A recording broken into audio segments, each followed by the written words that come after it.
So, what books to read? So, I'm all about books. I love books. I love books. Yes, it's probably one of the only forms of paper I use, me being a paperless gal. So, what are some engaging books?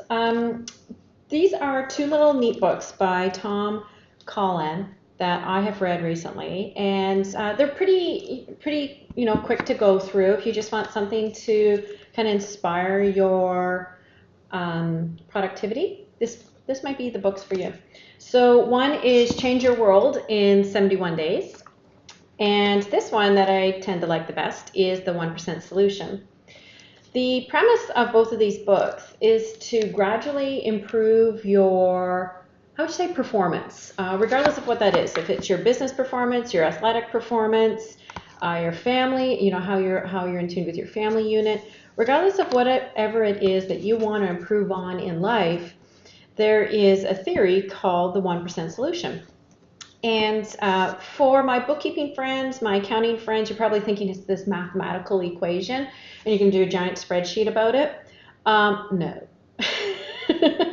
No. Think of it as it's more of a, how would you say, like an overall process, a cognitive process. It's not a theory process where you would, spell out a formula to the 1% solution. So I know that this resonates with a lot of my accounting friends because it's like, oh, it's a mathematical problem I can solve.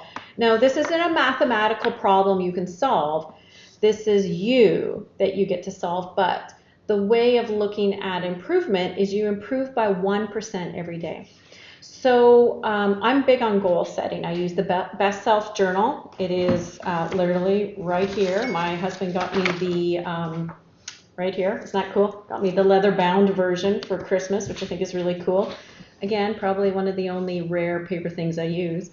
But with goal setting, it's really important that you're finding meaning in life and tracking your progress. Otherwise, we just kind of go through life sort of willy-nilly, and you may at the end just feel, did I get what I wanted done?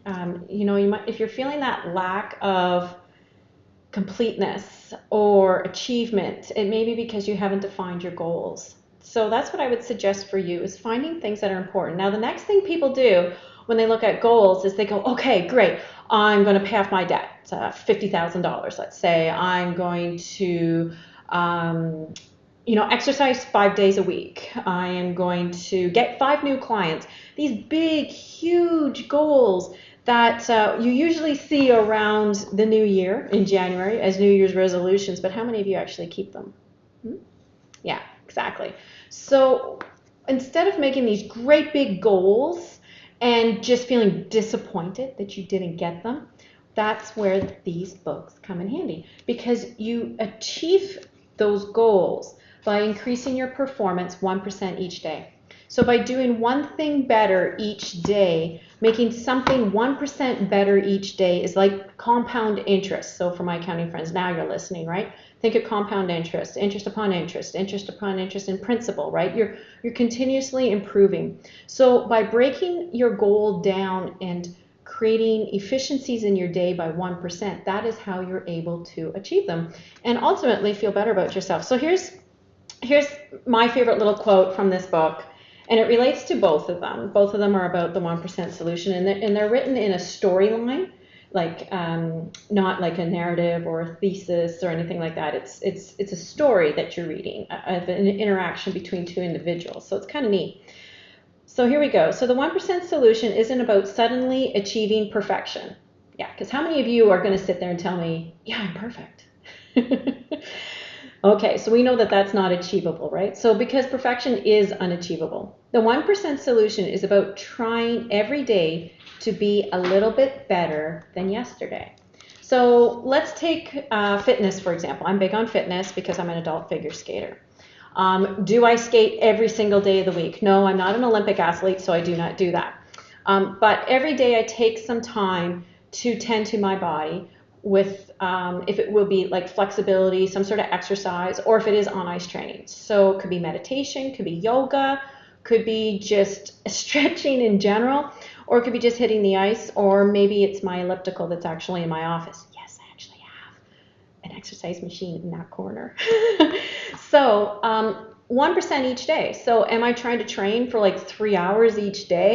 No, each day I do a little bit more, and I have a coach that understands that each training session is about doing a little bit more. I'm almost 40, so my body isn't at an Olympic level. It won't be, but each skate, each time I go out and lace up and get on the ice, it's about being 1% better than the last time I was on there. And it could be just a slight improvement in my spin, maybe the takeoff on my jump, or maybe it's just not falling as hard. So that's what this storyline is about. It's about taking something, a big audacious goal, and chewing it down to little bite-sized pieces and doing 1% better each day, something towards that goal. Really important stuff.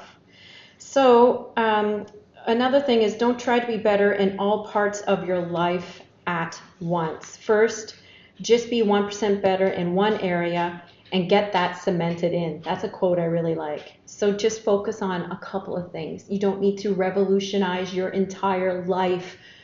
I understand that there's always lots of things we want to do. But in order to achieve something, we need to hyper-focus on one goal and make steps each day to obtain that goal. And that's how you get satisfaction. Then you're going on to the next goal. Same thing in business, same thing in family. I know it works because it works for me. Bye.